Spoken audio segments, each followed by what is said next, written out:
In recent years, Disney have discovered an incredibly successful and lucrative template for remaking their classic animations as live-action or photorealistic fantasy blockbusters. I put together the original volume of this list in mid-2019 and had planned to revisit it following the release of Mulan. However, with the delay of the film due to current world events, I'm simply revisiting it with the inclusion of 2019's Maleficent, Mistress of Evil and Lady and the Tramp, which I didn't cover in the last video. Here I will rank all 16 current Disney live-action remakes in order of my least to most favourite, including these two most recent, and also giving myself the chance to restructure a few positions based on recent rewatches. I'm solely focusing on theatrical remakes here, so I won't be including any of the low-budget, straight-to-home media or television movies, that is with the exception of Lady and the Tramp, whose larger budget allows it to sit snugly with the current slate of theatrical films. Additionally, I won't be including the recent Pete's Dragon or Mary Poppins Returns, which are reboots of predominantly live-action movies that I believe belong in a separate ranking, which I may tackle someday. Also, before people start asking where any of these movies are on my list, while they may be based on the same sources that original Disney animations were based on, these adaptations are not Disney movies and thus do not count in this ranking. At that, let's get into it. Kicking us off at number 16, 102 Dalmatians.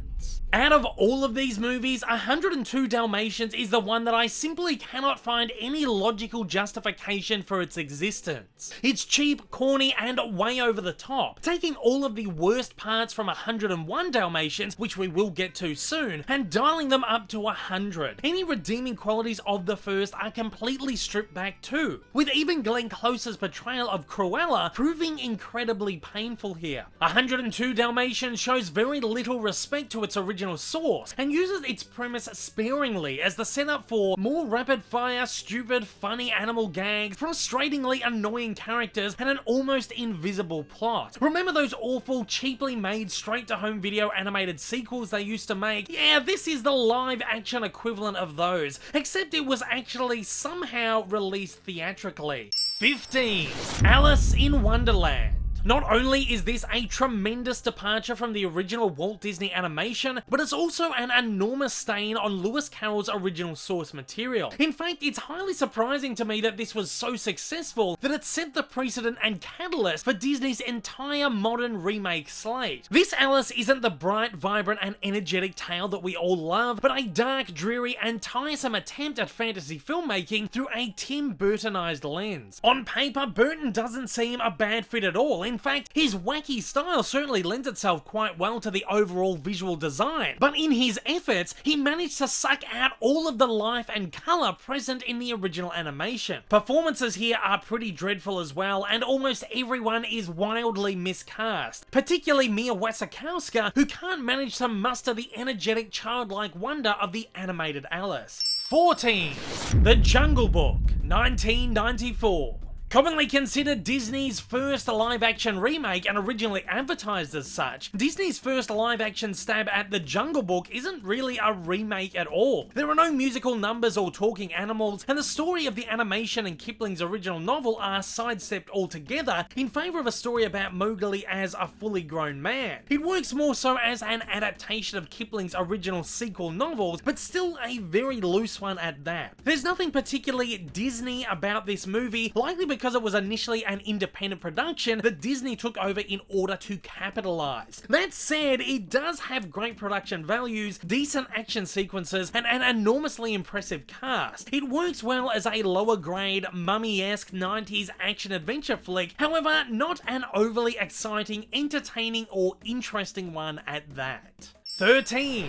Alice Through the Looking Glass. Surprisingly, I enjoyed this one slightly more than the first. It's more upbeat, quirky, and exciting, and though Johnny Depp's Mad Hatter was one of the most insufferable characters of the first, he actually works fairly well here, with some original material to chew on. Director James Bobbin manages to bring a new charm and vibrancy to this picture that was lacking in Burton's vision. And while, as a wholly original story, it does go off-source wildly, I feel the vision that Bobbin had for the movie is far more in line with Walt's original animation. momentum. That said, this still isn't a particularly good movie and doesn't get any better over time, but I do have to give full respect to the filmmakers for actually making this a serviceable tribute to the original animation, if nothing else. 12. The Sorcerer's Apprentice. Nick Cage supposedly had a lifelong ambition to make a movie about wizards and magic, leading him to pitch an idea to Disney and producer Jerry Bruckheimer, the team behind the recently successful National Treasure movies. This idea took the 10-minute Sorcerer's Apprentice segment from Fantasia starring Mickey Mouse and used it as a seed around which an entire world and mythos could be built. It was an incredibly interesting and unique idea and exemplifies the perfect way to build these remakes. Unfortunately, it's a template that Disney doesn't use that often. Sorcerer's Apprentice is a fairly entertaining and enjoyable fantasy adventure with fun characters, great set pieces, thrilling action sequences and visual effects, and its attempt to do something new with an established source is highly commendable. However, in its efforts, it tries to shove too much into such a short space of time, and it quickly becomes confusing, convoluted, and kind of awkward. With a better screenplay, it could have been a really good movie and perhaps a great potential franchise. 11. 101 Dalmatians.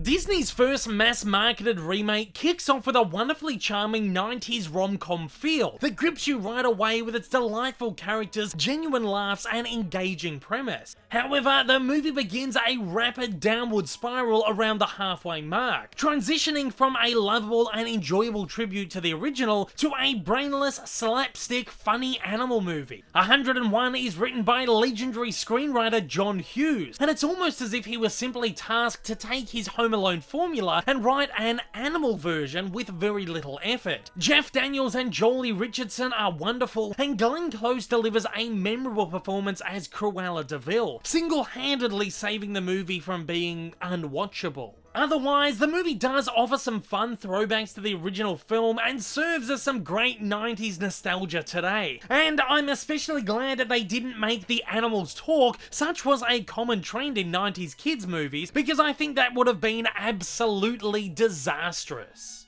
10.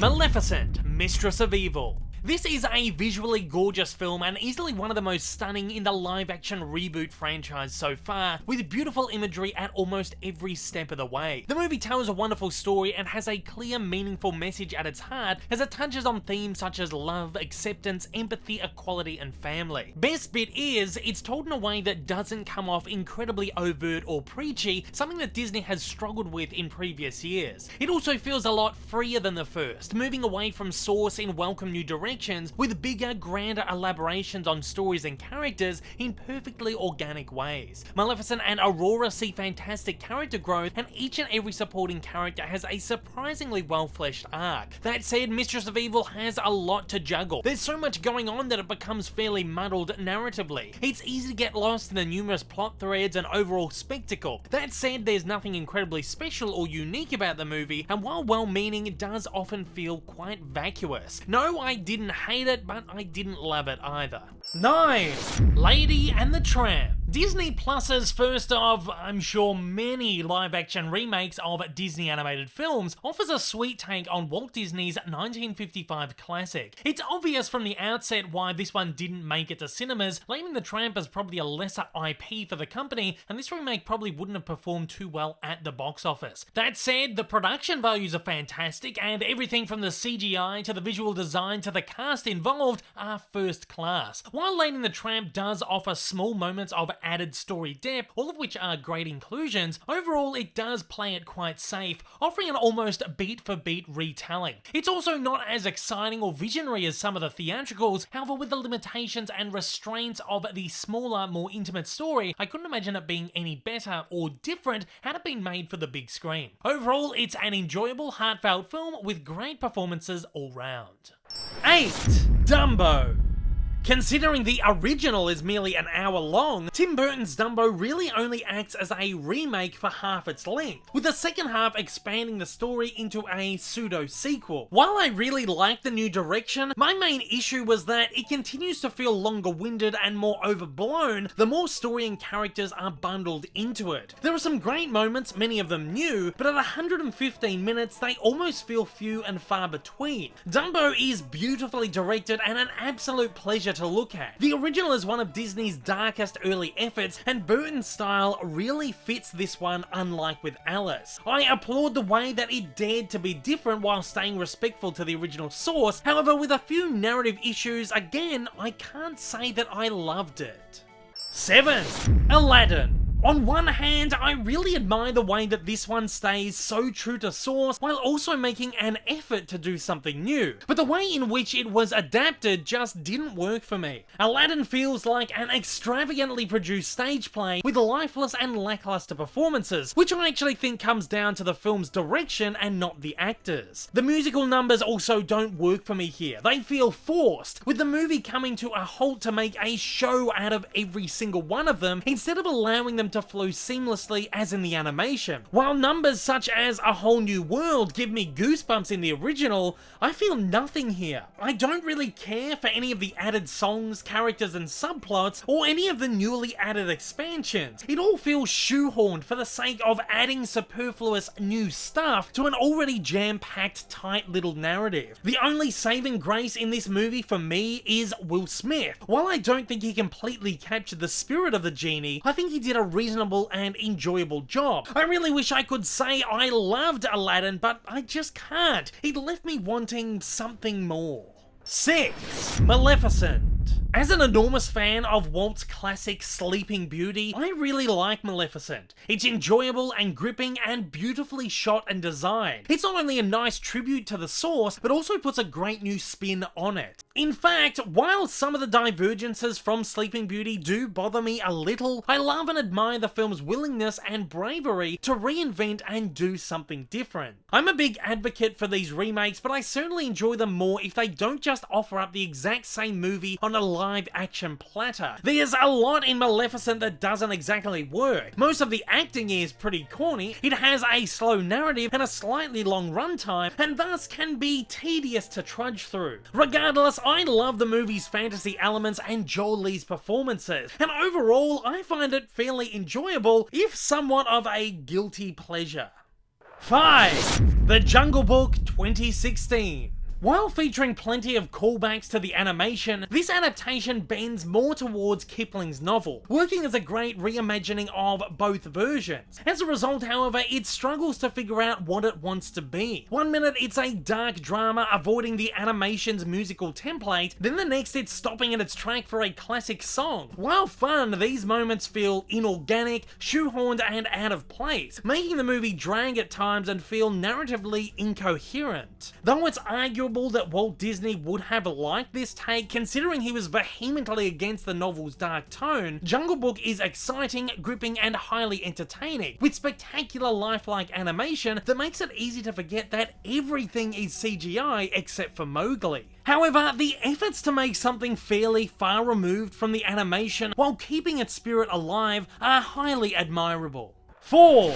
The Lion King. Easily the safest of the bunch, making very little effort to be different. Songs, dialogue and story are all the same, with scarce minor tweaks, but therein lies its bravery. Where some remakes show bravery by taking completely new directions, Lion King shows bravery by staying on the same course despite audience expectations. All these elements are so inherent to the original movie. They are what made it so special, unique and iconic. These are things that simply cannot be changed, altered or removed majorly, or else this isn't The Lion King. Despite a few personal issues, I had an incredibly enjoyable time with it and adored the filmmaker's attempts to bring this story, which has been with me for 25 years since I was 3 years old, to new generations in new ways, utilizing incredible, groundbreaking techniques that had me in awe and wonder, experiencing a movie I've watched 100 times, almost as if for the first again. I may sound hypocritical considering what I've been saying about originality, but Lion King made me realize realize that there can be exceptions. Not everything needs to change, especially something that was so original and iconic to begin with, or it can lose what made it